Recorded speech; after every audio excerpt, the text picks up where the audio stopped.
네, 안녕하세요. SK증권의 이재규입니다. 오늘도 제가 결정적 한 수를 진행하게 됐는데 일단 전반적으로 시장에 대해서 이야기를 해볼 겁니다. 다만 그 전에 좀 말씀드리고 싶은 게 뭐냐면 제가 요즘 들어서 많이 하고 있는 고민이 있거든요. 그러니까 지금 우리가 사실 수익을 내기 위해서 주식 투자를 하죠. 근데 수익을 낸다라는 것은 결국에 두 가지 방법이 있다라고 저는 생각을 하거든요. 싸게 매수를 해서 비싸게 파는 방법이 있고 또 이제 비싸게 매수를 해서 더 비싸게 파는 방법이 있다. 저는 그렇게 생각을 하거든요. 근데 기본적으로 매매 같은 경우는 후자가 맞다라고 생각을 하고 있습니다. 비싸게 사서 더 비싸게 매도하는 이런 형태가 어떻게 보면 매매에는 적합하다. 매매를 설명해 줄 수 있는 그런 문장이라고 저는 생각을 하거든요. 근데 반대로 이제 투자 같은 경우는 저렴한 가격에 매수를 해서 비싼 가격에 파는 거죠. 그래서 우리나라 시장 같은 경우는 강세장이 어느 정도 이어져 왔기 때문에 저는 그동안 이제 비싼 것을 매수해서 더 비싸게 매도해도 괜찮은 시장이다 라고 좀 느껴왔었거든요. 근데 최근에 들어보면 최근에 이제 우리 시장의 흐름을 보면 그런 생각이 좀 많이 바뀌고 있습니다. 그래서 우리가 본질적으로 수익을 내기 위해서 주식 투자를 한다면 어떤 식으로 현재 시장을 접근해야 될지에 대해서 오늘 좀 이야기를 드려보려고 해요. 그러니까 뭐 최근에 시장이 너무 과열됐다라는 부분들도 분명히 있지 않습니까? 그래서 제가 오늘은 이 수익에 대해서 결정적인 한 수를 좀 말씀드리고 싶거든요. 수익에 대해서.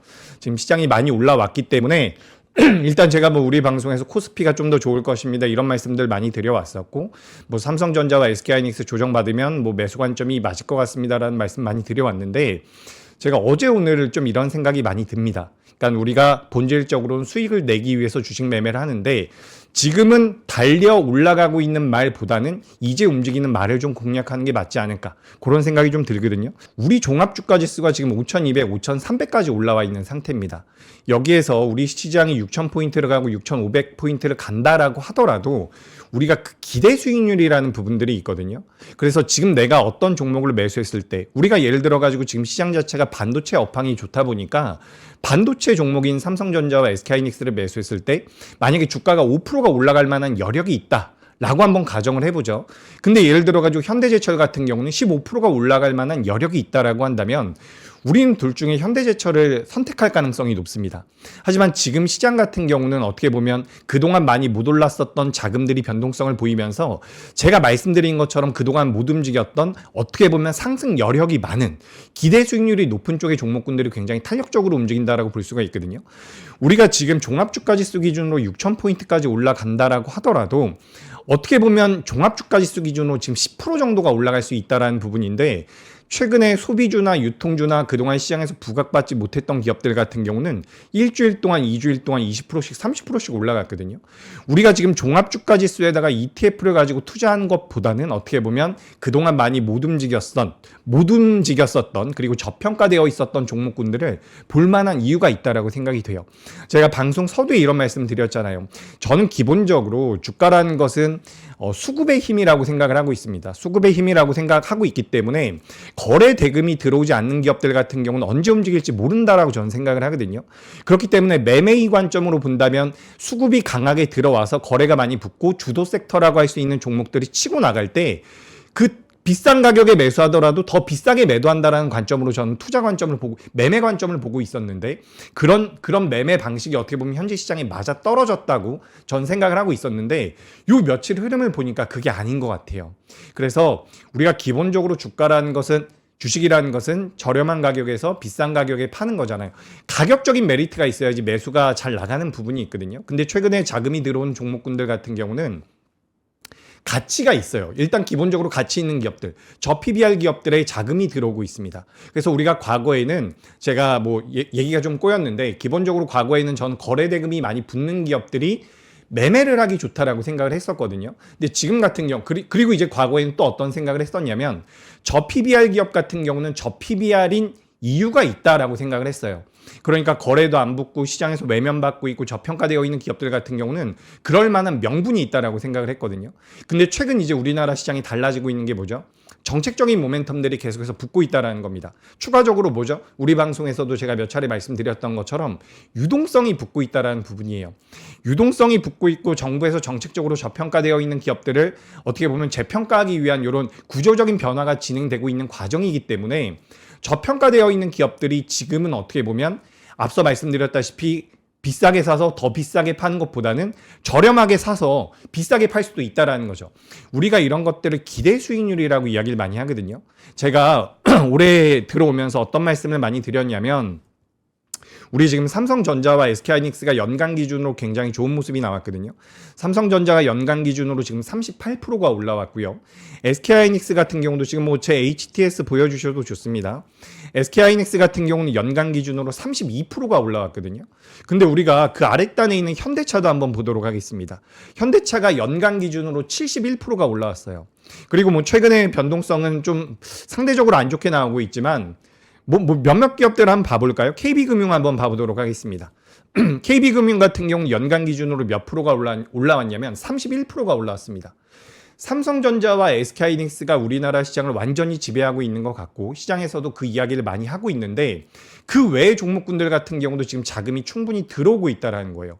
유동성이 공급이 되고 있다는 거죠. 그런 관점에서 전 오늘 우리가 뭐 시장에 대해서도 이야기를 해보겠지만 제 오늘 가장 중요한 포인트는 여러분들께서 고민을 해보셔야 된다. 내가 지금 삼성전자를 매수하거나 코덱스가 아니죠. 코스피나 코스닥이 관련되어 있는 지수 ETF를 매매를 했을 때 과연 어느 정도의 목표 수익률을 가지고서 내가 접근하느냐. 이 부분을 고민할 필요가 있다고 보여지거든요. 거기에 대해서 계속해서 좀 이야기해 볼 테니까 한번 들어보시면 좋을 것 같고요. 일단 뭐 자료 보면서 오늘 시장 좀 정리하고 추후에 뭐 추가적인 얘기를 한번 드려볼게요. 그러니까 지금 시장이 굉장한 도파민에 둘러싸여 있다라고 저는 생각을 하고 있거든요.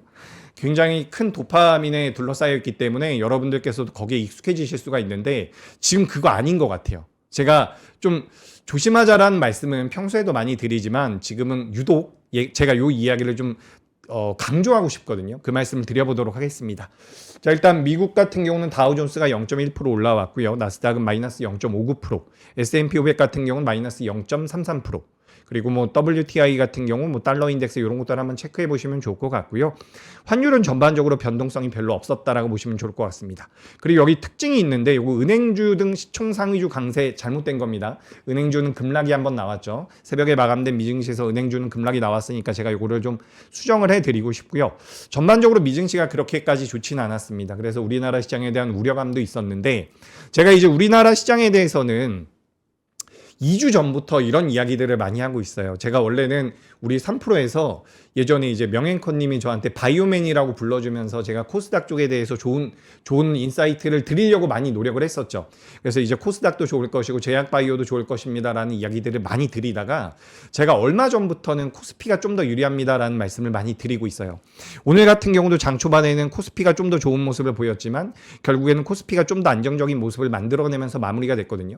굉장히 고무적인 것은 삼성전자도 잘해줬지만 반도체 투톱이 어느 정도 정체되는 과정에서도 다른 기업들이 올라왔다는 부분이거든요. 이게 바로 정책적인 모멘텀들이 붙고 있다라고 보시면 좋을 것 같습니다.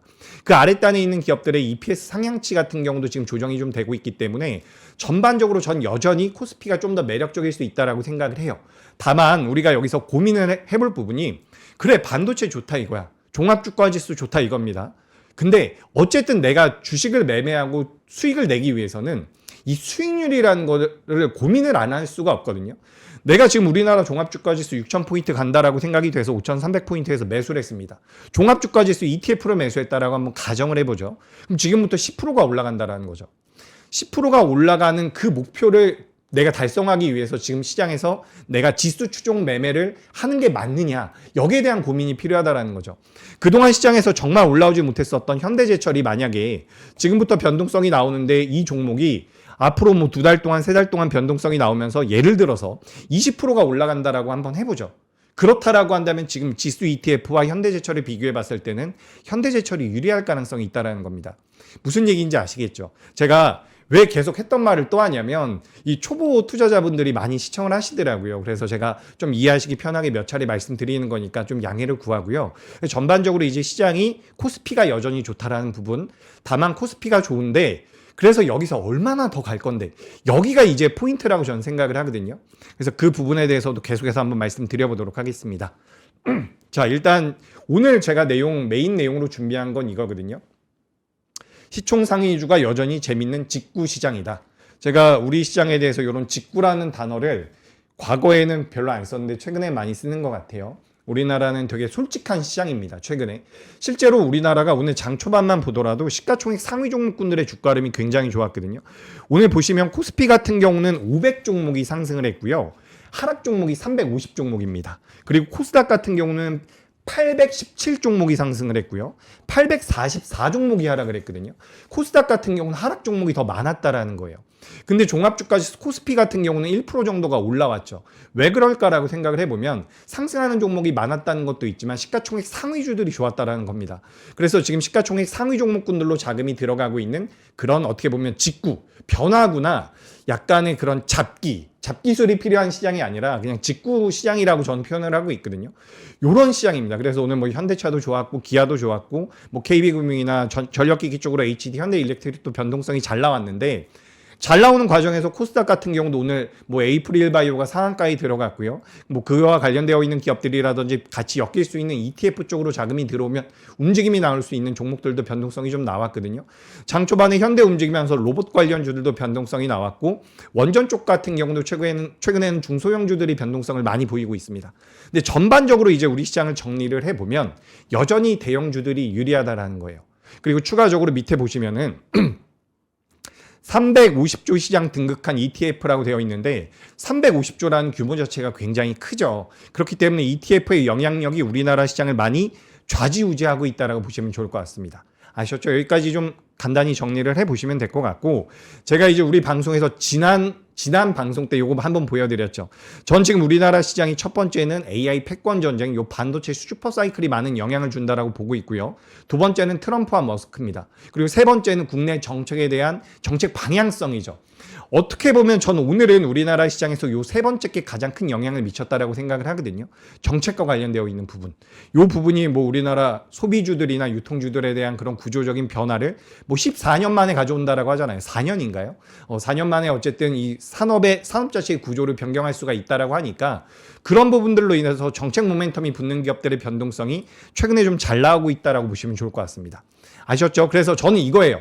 제가 이거 모니터에 한번 써 놓으시면 좋을 것 같다라는 말씀 드렸는데 반도체, 트럼프, 머스크 그리고 마지막으로는 정책 수혜입니다. 요 세 가지인데 오늘은 요 3번이 가장 많은 영향을 미쳤다라고 보시면 좋을 것 같아요. 아셨죠? 그리고 이제 추가적으로 이제 ETF 이야기도 아까 나눠봤기 때문에 ETF 쪽으로 자금이 많이 들어온다라는 부분이고 이 내용 같은 경우는 제가 우리 방송에서 몇 차례 말씀드렸습니다. 실질적으로 ETF 신흥국 ETF 쪽으로 자금이 많이 들어온다라는 부분이고 여기부터 이제 한번 더 보도록 하죠. 여기가 이제 새로운 자료인데 지금 2026년도 들어서 우리나라가 가장 강합니다. 18.1%가 올라왔고요. 그리고 여기 보시면 나스닥이 마이너스 0.9%예요. M7 기준으로 지금 연간 기준으로 아마 M7만 놓고 본다면 마이너스일 가능성이 높거든요. 근데도 여전히 미증시가 좋다라고 하는 분들 계세요. 근데 저는 개인적으로 국내 증시가 올해 내내 좋을 가능성이 높다라고 보여집니다. 기본적으로 1월 달 들어서 2월 달까지 진행이 되는 과정에서 우리나라 시장의 수익률이 좋았다라는 말씀 드리고 그렇기 때문에 저는 시장에 대해서는 긍정적으로 보고 있는데 본질적으로는 우리가 주식 매매라는 것은 결국엔 수익을 내기 위한 거거든요. 수익을 내기 위한 부분이 있기 때문에 수익률에 대한 고민이 필요하다는 부분입니다. 그래서 일단 지금 자료를 보시면 작년에 연휴를 앞두고 나서 개인 투자자분들이 5조 원 정도를 매도했다라고 이야기가 되거든요. 근데 오늘 매도를 하지 않았다라고 한다면 연휴 내에 인출이 되지 않기 때문에 실제로 연휴를 앞둔 매도 물량 같은 경우는 오늘 많이 나왔을 가능성이 있다라고 보여지고요.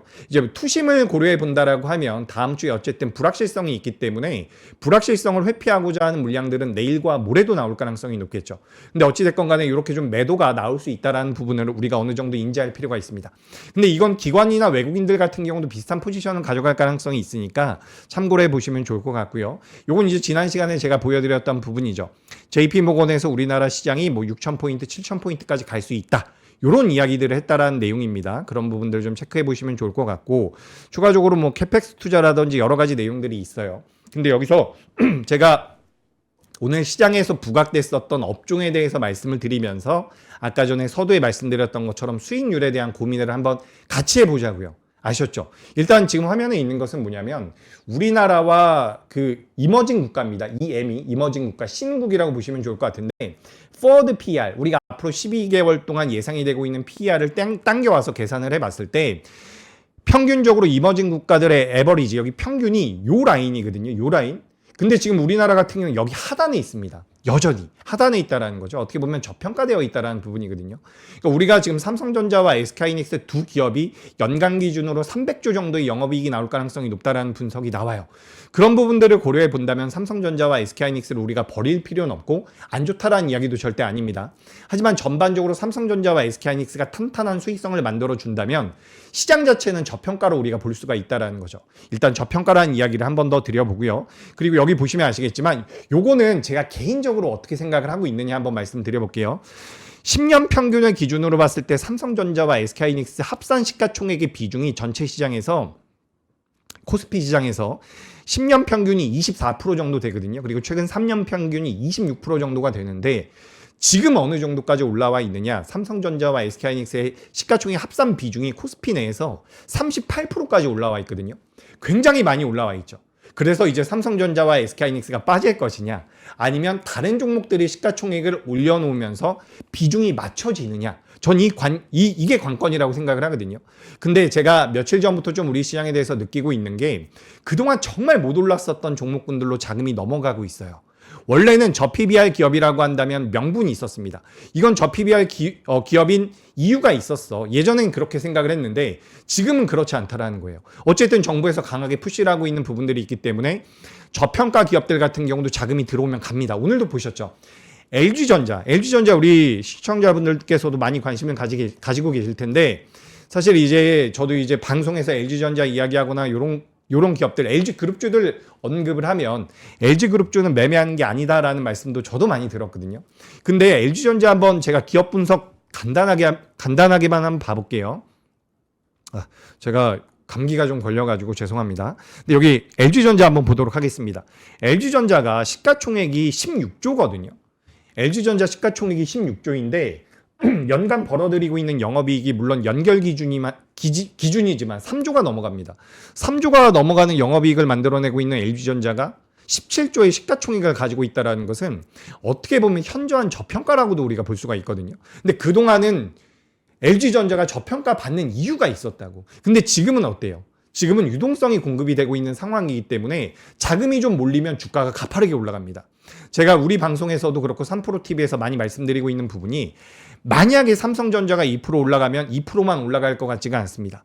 만약에 삼성전자가 2% 빠진다면 2%만 빠질 것 같지가 않습니다라고 말씀드리는 게 유동성이 너무 많기 때문이라고 저는 생각을 하고 있거든요. 삼성전자가 2% 올라가면 그 올라가고 있는 2% 올라가고 있는 삼성전자를 추격 매수하는 물량이 있을 것이고 2% 밀린다라고 한다면 같이 투매에 동참하는 물량들이 있을 가능성이 높기 때문에 시장의 전반적인 변동성, 등락폭이 커지고 있다라고 제가 말씀드리고 있는 거예요.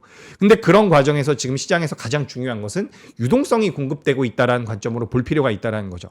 그래서 일단 지금 제가 화면에 띄워놓은 이 차트를 기준으로 봤을 때는 삼성전자와 SK하이닉스의 시가총액이 줄어들면서 과거의 비중과 맞춰질까? 아니면 그 아랫단에 있는 종목들이 올라와서 맞춰질까? 여기에 대한 고민이 필요한데 전 기본적으로 삼성전자와 SK하이닉스 같은 경우는 수익성이 지금 따라오고 있는 상태이기 때문에 많이 안 밀릴 가능성이 높아 보여요. 하지만 그 아랫단에 있는 종목들 같은 경우는 LG전자도 그렇고요. 요즘에 뭐 좋은 주가 흐름을 보이고 있는 금융주들 한번 볼까요? 제가 좀 이따가 금융주도 잠깐 말씀을 드릴 텐데 KB금융이 지금 뭐 시가총액이 58조까지 올라왔는데 이 기업 물론 이제 업데이트가 늦을 수도 있습니다. 여기 기업 분석 보시면 PBR이 1.3배죠. 1.03배입니다. 이런 기업들 같은 경우는 수익성이 담보가 되고 추가적으로 유동성이 공급이 되면 주가가 올라갈 가능성이 있다라는 거예요. 그러니까 삼성전자 아랫단에 있는 기업들 같은 경우는 어떻게 보면 지금부터 저는 개인적으로 봤을 때는 삼성전자와 SK하이닉스의 시가총액이 줄어드는 게 아니라 다른 기업들의 주가가 올라오면서 시가총액에 대한 삼성전자와 SK하이닉스의 비중이 맞춰질 가능성이 높다는 거죠. 자, 여기서 우리가 또 한번 생각을 해보죠. 제가 계속해서 말씀드리고 있는 게 뭐예요? 주식 매매는 삼성전자, SK하이닉스 반도체 좋은 거 알겠어. 근데 여기서 앞으로 상승할 만한 여력이 5%밖에 남아있지 않다라고 한다면 그 5%보다 많이 올라갈 수 있는 종목군들로 종목을 교체하거나 비중 조절을 할 필요가 있는 그런 자산이라고 저는 생각을 하고 있거든요. 그런 관점에서 봤을 때 저는 다른 업종에 대한 관심이 분명히 필요하다라고 생각을 하고 있고 지금 연간 들어서 YTD 수익률이라고 해서 증권주가 가장 좋았고요. 그 다음에 반도체 좋았고 자동차 좋았는데 저기 아랫단에 보시면 뭐가 있냐? 호텔, 레저, 운송, 필수 소비재 그 위에 보시면 건강관리, 그죠? 헬스케어, 그리고 조선, 화학 요런 놈들이 있거든요. 이 업종군들이 최근에 자금이 좀씩 들어오고 있다라고 생각을 해요. 여기 가만 보시면 철강주도 있습니다. 철강주도 있어요. 우리가 그동안 시장에서 정말 못 갔었던, 우리 작년에 뭐 화장품 관련주들 엄청나게 좋은 주가 흐름 보일 때 우리가 앞으로는 이제 화장품을 중국을 볼 게 아니라 미국을 봐야 된다라는 이야기들 많이 하면서 이런 아모레퍼시픽 같은 경우는 완전하게 소외가 됐었단 말이에요. 근데 이런 기업들 지금 주가가 올라오고 있습니다. 왜요?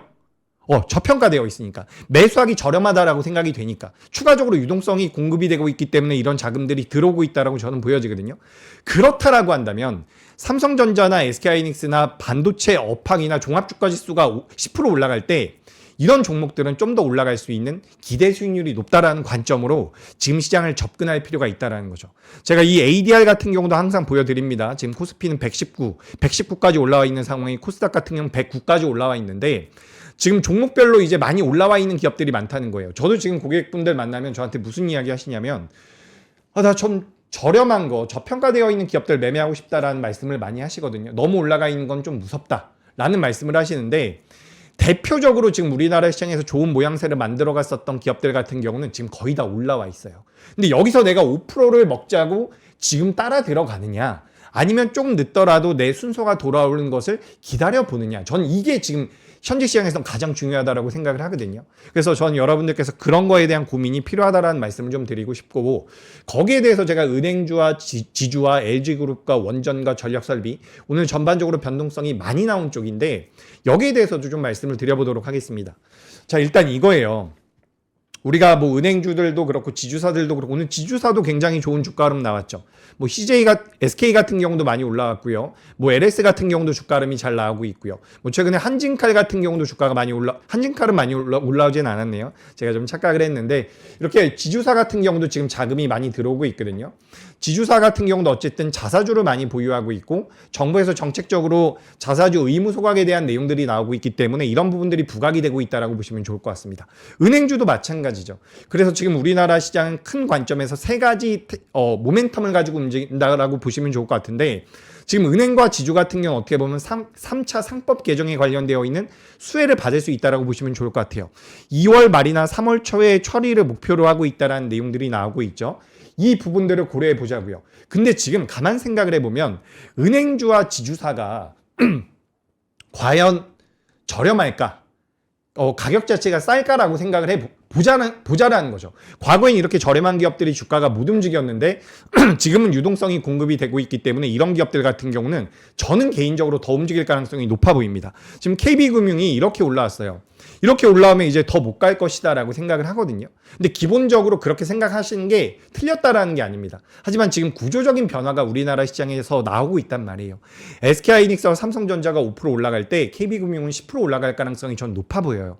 이거 여러분 제가 예시를 들어드리는 부분도 있고 개인적으로 저의 생각을 말씀드리는 거기 때문에 만약에 제가 말씀드리는 내용과 우리 시청하시는 분들의 그런 생각이 좀 다르다라고 한다면 그냥 참고만 하시면 좋습니다. 제가 어쨌든 오늘 가장 당부드리고 싶은 것은 기대 수익률에 대한 고민이 필요하다라는 거예요. 그래서 저는 최근에 ETF 쪽으로 자금이 너무 많이 들어오고 있거든요. ETF에 지금 350조가 들어왔다라고 하는데 과연 이게 주식 투자를 하는 분들의 입장에서 기대 수익률을 높게 가져가야 되는 분들의 입장에서 옳은 선택일까라는 그런 고민이 있다는 거죠. 물론 안정적이죠. ETF라는 것은 종목을 선택하는 게 아니라 지수를 선택을 하고, 예를 들어가지고 코덱스 반도체를 선택한다라고 한다면 반도체 업종에 대한 선택이기 때문에 어떻게 보면 훨씬 더 안전하죠. 하지만 고민을 해봐야 된다는 거예요. 반도체가 지금부터 5% 10% 올라갈 때 더 올라갈 수 있는 섹터가 있다면 거기에 대한 관심도 필요하다는 거죠. 거기에 대한 종목을 내가 10%라도 15%라도 매수할 필요는 있다라고 저는 생각을 하는 거고, 그와 관련돼서 오늘 전반적으로 은행주들, 지주사들 이런 것들 올라왔는데 제가 오늘 말씀드리고 있는 내용들을 은행과 지주에 어떻게 보면 어느 정도 투영을 할 수 있을 것 같거든요. 계속해서 말씀을 드려볼게요. 자, 일단 이겁니다. 상법 개정안 처리 주요 내용이죠. 작년 7월 3일 날 1차 개정이 됐고요. 작년 8월 25일 날 2차 개정이 됐습니다. 이사의 충실 의무 이사의 충실 의무가 회사에서 회사와 주주로 확대가 됐습니다. 그죠? 이런 내용들 나왔고, 그리고 집중투표제가 도입이 되면서 어쨌든 상법 개정과 관련돼서 1차와 2차가 진행이 됐어요. 그리고 3차 같은 경우는 지금 자사주 의무 소각을 이야기를 하고 있잖아요. 자사주 의무 소각을 이야기하고 있는데 2월 말이나 3월 초에 될 가능성이 높습니다. 근데 우리가 여기서 생각을 해볼 부분이 뭐냐면 지금 1차와 2차가 진행이 되지 않았습니까? 그러니까 우리가 예전에는 이게 정책적으로 우리나라 시장을 육성한대라고 이야기하다가 흐지부지 되는 경우가 굉장히 많았지만 이번엔 3차 개정이 될 가능성이 저는 개인적으로 굉장히 높다라고 보여지거든요. 근데 그거는 저만 그렇게 생각하는 게 아니라 우리나라 시장을 평가하고 있는 해외 기관들 같은 경우도 대한민국 증시가 구조적으로 좀 변하고 있다라고 인정을 하고 있어요. 그런 관점에서 본다면 우리나라 시장이 3차 상법 개정을 통해서 그와 관련돼서 뭐 자사주를 많이 가지고 있거나 추가적으로 PBR 자체가 저평가되어 있는 기업들 같은 경우는 구조적으로 자금이 들어올 가능성이 높다라는 거죠. 지금 보시면 우리나라 은행주들입니다. 은행주들. 좌측부터 뭐 KB 현재 PER이 2월 10일 기준으로 0.86배, 신한 같은 경우 0.74배, 우리 같은 경우 0.66배, 하나 같은 경우 0.65배입니다.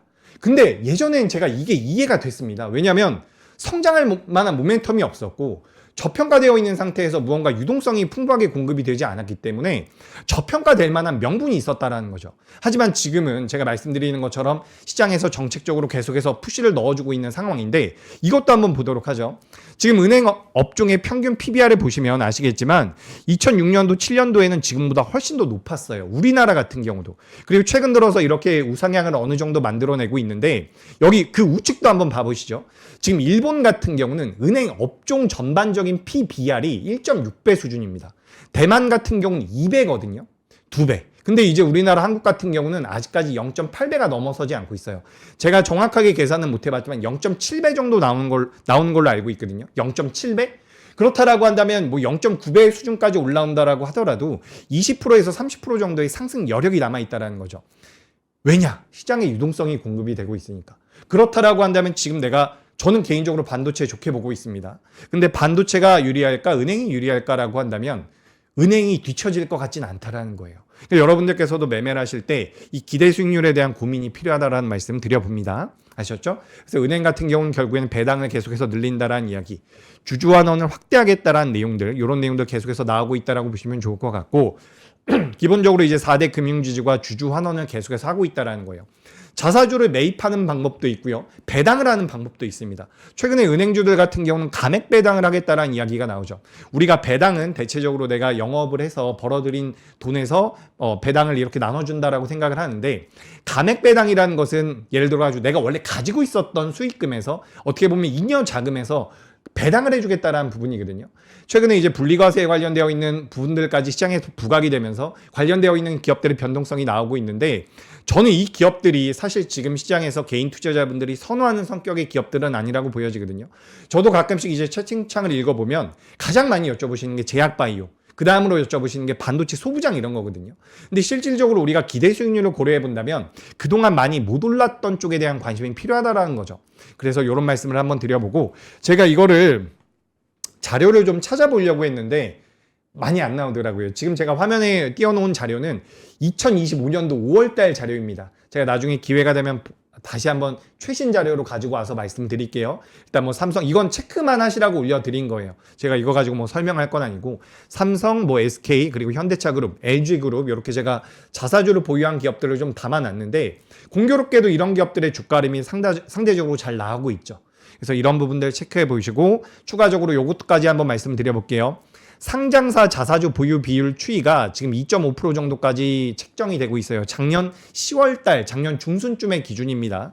그리고 좌측에 보시면은 아래쪽에 좌측에 보시면 코스피 같은 경우 3%, 코스닥 같은 경우 1.9% 정도로 보유하고 있거든요. 그러니까 이런 정책적인 모멘텀 같은 경우도 코스닥보다는 코스피가 좀 더 받아갈 가능성이 높다라는 거죠. 그래서 오늘 전반적으로 자사주를 많이 가지고 있는 기업들도 변동성이 나왔는데 이것도 이제 제가 작년 2분기 기준으로 보유 기업 리스트를 한번 쭉 뽑아져 있는 내용을 가져왔어요. SK증권에서 나온 레포트더라고요. 제가 저희 증권사 레포트들을 많이 보여드릴 거예요. 그래서 그 레포트가 많이 나오고 있는데 그중에서 좀 쓸만한 내용들을 제가 판단했을 때 보여드릴 테니까 한번 참고를 해보시면 좋을 것 같고 자사주가 많은 기업들이 어쨌든 이번에 3차 상법 개정에 대한 수혜를 받을 가능성이 높다. 이 말씀 한번 더 드려보고요. 뭐 증권사, 지금 우리가 금융주라고 한다면 세 가지를 이야기를 하거든요. 하나는 증권주, 하나는 은행주, 그리고 마지막으로 보험주를 이야기를 하는데 우리가 보험주 같은 경우는 최근에 주가 흐름이 은행주나 증권주에서 비해서는 약해요. 근데 지금 한번 화면 봐보시죠. DB 손해보험 한번 보겠습니다. DB 손해보험 주가 어때요? 이렇게 올라가고 있거든요. 지난 한 달 동안, 지난 2주 동안 삼성전자랑 SK하이닉스보다 많이 올라간 기업들이 진짜 많다라는 거예요. 저도 삼성전자와 SK하이닉스 긍정적으로 보고 있지만 이런 부분에 대해서는 고민이 필요하다라는 거죠. 증권주 같고 은행주도 가고 있고 보험주들 같은 경우는 수익성 자체가 그렇게 좋지 않은 상황이라서 어떻게 보면 금융업종 내선 후순위인데 그래도 이런 것도 한번 체크해 보실 필요가 있다는 부분입니다. 그래서 여기 이 자료 같은 경우는 증권사와 보험사에 대해서 배당 수익률이 책정이 되어 있는 거니까 이런 부분들 한번 체크를 해 보시면 좋을 것 같고요. 이것도 이제 작년에 나왔던 내용입니다. 기업 가치 재고 계획을 공시했었던 주요 그룹사인데 LG, 롯데, 현대차, 한화, 삼성 이런 기업들이 이런 지주사들이 있죠. 그래서 이런 기업들이 있다라는 말씀 드리면서 지금 이제 KB금융이라든지 자사주 소각에 관련되어 있는 모멘텀들을 가지고 있는 기업들 같은 경우는 어떻게 보면 상승 여력이 좀 더 남아있지 않나. 저는 이렇게 좀 말씀을 드리고 싶습니다. 자, 여기서 한 번 더 우리가 정리를 하죠. 제가 15분까지 하는데 한 8분 정도 남았습니다. 정리를 한번 해볼게요. 자, 전체적으로 저는 우리나라 반도체에 대해서 긍정적으로 생각을 해요. 근데 주식 매매라는 것의 본질적인 것은 사실 여러분 주식 투자는 본질적으로 투자죠. 투자해가지고 내가 투자한 기업들이 나중에 회사 운영을 잘해가지고 배당을 많이 받고 뭐 차익 실현이 원래 주식 투자의 목적은 아니었거든요. 처음에 만들어질 때 주식시장이라는 것은 어쨌든 기관들 같은 경우도 기업들 같은 경우도 돈을 빌려야 되잖아요. 은행 가서도 돈을 빌리는데 주식 투자 같은 경우는 주식시장 같은 경우는 상장을 하게 되면 투자자들에게 돈을 받지 않습니까? 그러니까 이자가 나가지 않는 거죠. 그래서 기업들 같은 경우는 투자 자금을 받기 위해서 어떻게 보면 주식시장에 상장을 시키는 부분이 있다라고 저는 생각을 해요.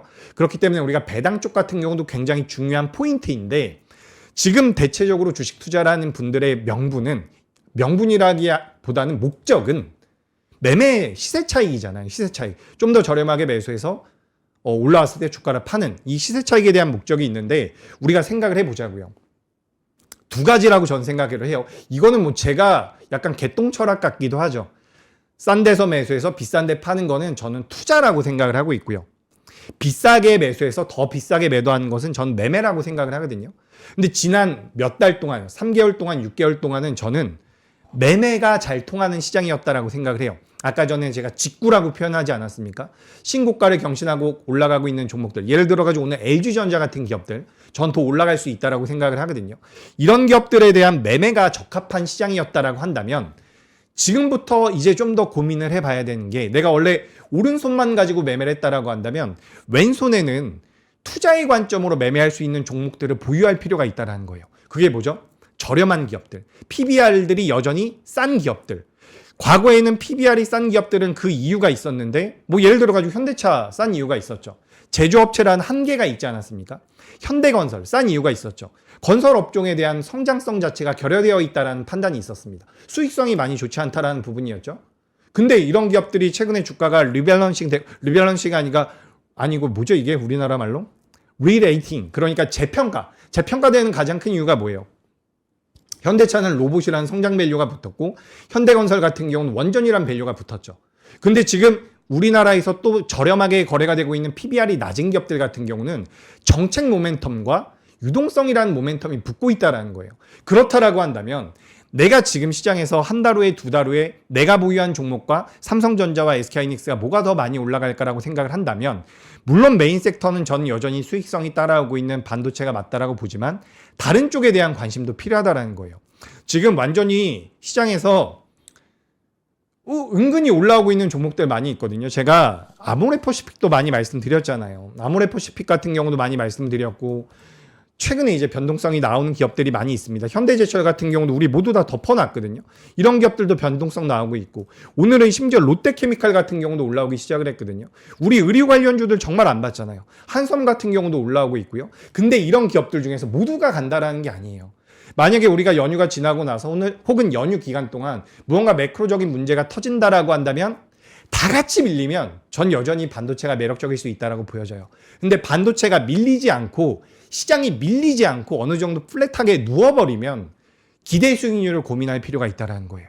기대 수익률. 제가 이거는 차트가 설명하기 좋아서 제가 말씀드리는 겁니다. 이 기업이 좋다라는 게 아니라 예를 들어가 여러분 이런 대한항공이라는 기업이 있어요. 아시죠? 대한항공이라는 기업이 있는데 이런 기업들을 만약에 내가 지금 매수를 한다라고 한번 해봐요.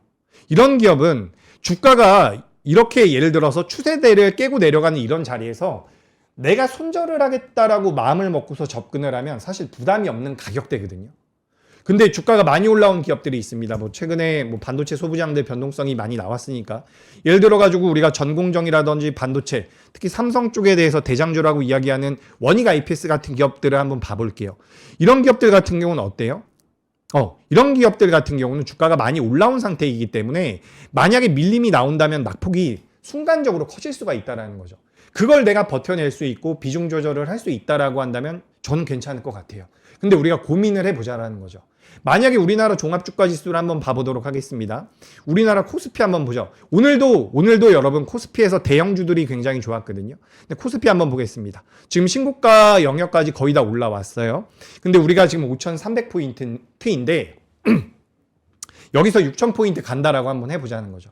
지금부터 10% 올라가기 위해서 10% 정도의 여력이 있다는 것을 보고 투자를 할 것인지 아니면 이제 막 바닥에서 돌리고 있는 종목들이 또 있습니다. 뭐 아까 전에 현대제철이 가장 좋은 것 같아요. 현대제철이 시가총액이 그렇게 크진 않습니다. 4조짜리 기업인데 오히려 이런 기업들이 좀 더 매력적일 수 있지 않을까. 저는 그런 생각이 들거든요. 그러니까 여러분들께서도 지금 시장에 대해서는 그런 고민이 좀 필요한 시기인 것 같아요. 그러니까 전반적으로 주식 비중을 줄일 필요는 없다라고 생각을 하는데 지금 시장이 너무 편중되어 있는 것 같습니다. 제가 아까 전에 그런 말씀 드렸잖아요. 삼성전자와 SK하이닉스보다 시가총액 상위 종목들 중에서 더 많이 올라간 기업들이 꽤나 있거든요. 그래서 그런 시장의 변화를 좀 체크할 필요가 있다. 전 이런 말씀을 오늘 꼭 좀 드려보고 싶었습니다. 그래서 오늘 원전 같은 경우도 변동성이 많이 나왔고 원전 같은 경우도 제가 내용은 많이 준비를 했거든요. 국가별 원전 LCOE라고 해가지고 비용에 대한 내용입니다. 우리나라가 가장 저렴해요.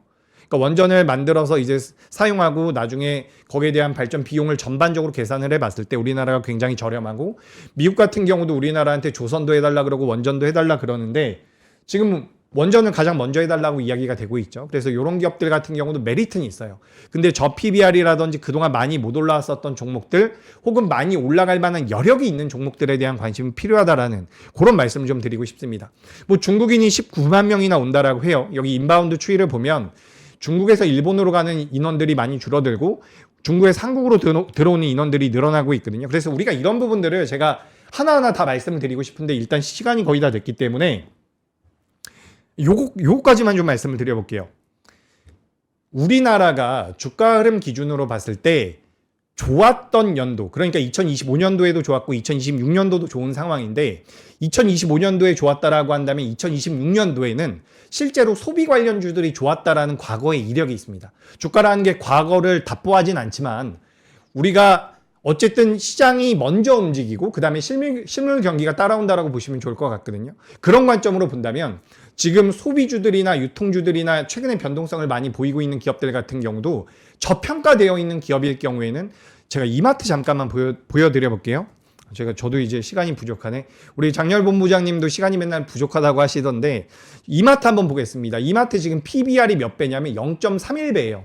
주가 최근에 많이 올라왔기 때문에 제가 이게 무조건 갑니다라는 관점으로 설명드리는 건 아닙니다. 하지만 이렇게 저평가되어 있는 기업들 같은 경우는 어떻게 보면 상승에 대한 여력이 좀 더 남아있을 수 있다는 거죠. 그래서 전반적으로 100%의 자금을 가지고 매매를 하신다라고 한다면 20-30%는 현금으로 가지고 계시고 그리고 반도체도 가지고 계시고 나머지 종목군들을 저는 어느 정도 배분할 필요가 있지 않을까. 근데 그 종목들에 대해서는 우리가 너무 지수 추종만 안 하셨으면 좋겠다라는 거예요. 최근에 뭐 ETF 지수로 너무 많이 자금이 들어오고 있는데 우리가 수익률을 고려할 필요가 있지 않을까.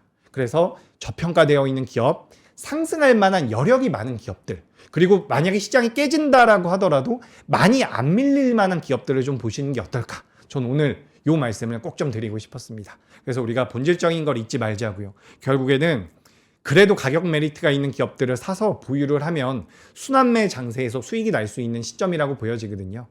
아셨죠? 저는 이제 연휴 이후에 뵐 것 같습니다. 성공 투자하시고 연휴 잘 보내시고 저는 다음 주에 뵙도록 하겠습니다. 성공 투자하십시오.